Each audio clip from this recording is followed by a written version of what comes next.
We want to play out those visuals of Nirmala Sitharaman, Defence Minister, meeting Wing Commander Abhinandan Varthaman.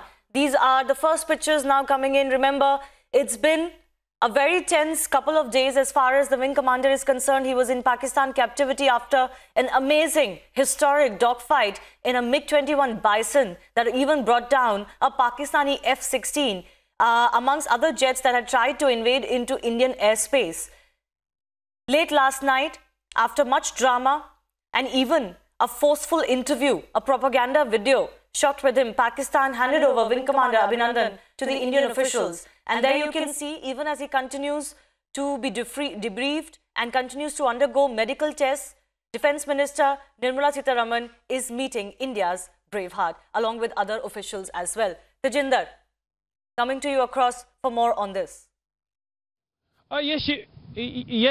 Yes, Shivani, this is the clear example of leadership qualities of the Indian Defence Minister. She went to see, right now, in fact, she is inside the R&R hospital where Wing Commander Abhinandan is undergoing treatment. We know that he was beaten by the people when he, on the other side of the line of control. He must have been tortured by the Pakistan army as well. So he's undergoing treatment, he's undergoing various tests. So right now we can see that Defence Minister Nirmala Sitharaman also went to the R&R hospital to meet Wing Commander Abhinandan, the brave son of the soil who shot down a Pakistani F-16, and he was captured by the Pakistan army. After so much of drama and so much of propaganda, Pakistan had to bow down against the pressure built by the Indian government against Pakistan, and Wing Commander Abhinandan, the hero of the hero of India, was returned after Pakistan was forced to do so.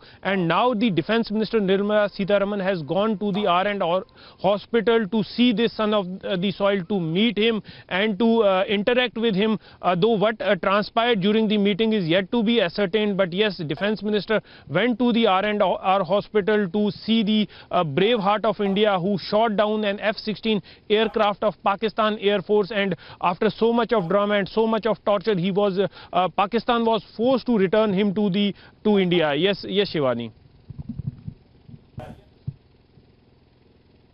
All right, Tejinder, appreciate you joining us. Also, Gursimrat, we'll keep coming back to both of you as we continue a very close watch as far as Republic TV's reportage from both the LC and the international border is concerned.